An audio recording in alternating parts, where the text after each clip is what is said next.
মহিলাদের উপরে, বোনেদের উপরে, কন্যাদের উপর অত্যাচার হয়েছে। রিটায়ার্ড জাস্টিস সমাপ্তি চ্যাটার্জি আর member secretary IPS Damayanti Sen, খুঁজে খুঁজে বার করবো। তামান্নার মা বিচার পাবে, জিরো টলারেন্স। আজকে আমি বিচারের দাবিতে এসেছিলাম মুখ্যমন্ত্রীর কাছে, উনি বিচার দেবেন এই আশ্বস্তই করলেন। হ্যাঁ হ্যাঁ, ভরসা রাখছি।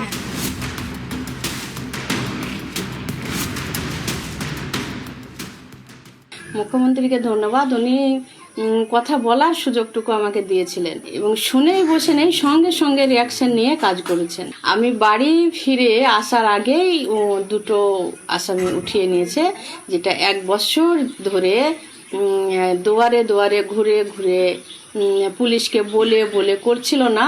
আগে সরকার চাইতেন না যে ওনারা গ্রেপ্তার হোক, বিচারটা পাই সেটাও চাইতেন না। এখনকার সরকার চাইলেন এবং কাজ করলেন, কথাতে বুঝিয়ে দেননি, কাজে দেখিয়ে দিচ্ছেন। মঙ্গলবার বিকেলে বিধানসভায় গিয়ে মুখ্যমন্ত্রী শুভেন্দু অধিকারীর কাছে দরবার। মঙ্গলবার রাতেই গ্রেপ্তার। নদিয়ার কালীগঞ্জে তামান্না খুনে গ্রেপ্তার 5। গত বছর 23শে জুন কালীগঞ্জ বিধানসভা উপনির্বাচনের ফল বেরোয়। কয়েক রাউন্ড গণনার পর তৃণমূল বড় লিড নেয়। কালীগঞ্জের মোলান্দিতে তৃণমূলের বিজয় মিছিল বেরোয়। সেই মিছিল থেকেই বোমা ছোড়া হয় সিপিআইএম কর্মী সমর্থকদের বাড়িতে। তামান্নার পরিবার সিপিআইএম করে। মিছিল থেকে ছোড়া একটি বোমা তামান্নাদের বাড়ির ভেতরে এসে পড়ে। উঠোনে খেলা করছিল ছোট তামান্না।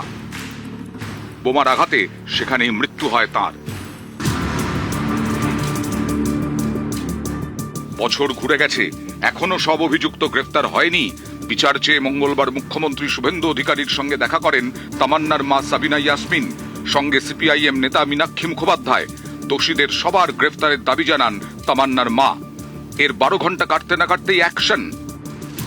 যত মহিলাদের উপরে, বোনেদের উপরে, কন্যাদের উপর অত্যাচার হয়েছে, রিটায়ার্ড জাস্টিস সমাপ্তি চ্যাটার্জি আর member secretary IPS Damayanti Sen, খুঁজে খুঁজে বার করবো। তামান্নার মা বিচার পাবে, জিরো টলারেন্স।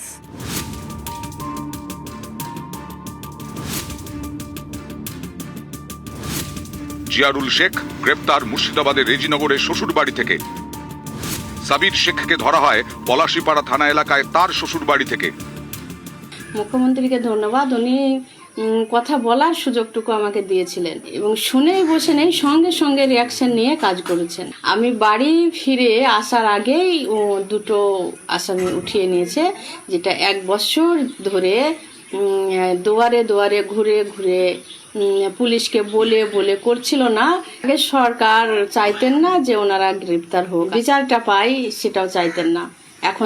এখনকার সরকার চাইলেন এবং কাজ করলেন, কথাতে বুঝিয়ে দেননি, কাজে দেখিয়ে দিচ্ছেন।